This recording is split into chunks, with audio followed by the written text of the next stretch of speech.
at baka na rin magustuhan nyo po ito. Lalong-lalo na dyan kung isa kang construction worker. Kaya sundan nyo lang yan ang ginawa ko dyan hanggang dulo para mayroon naman kayo matutunan na konting kaalaman o idea.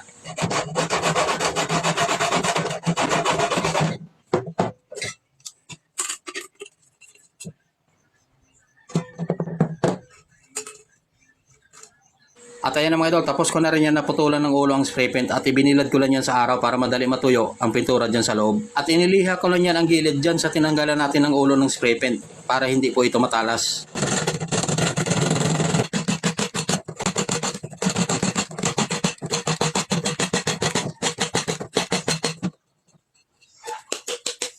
At tapos na rin yan ang ginawa natin dyan na isang napakasimpleng DIY. Tingnan nyo na lang kung ano po ang gamit nyan. O diba kahit papaano nakagawa na rin tayo ng lagayan ng ating mga drill bit gamit lang ang basyo ng spray paint.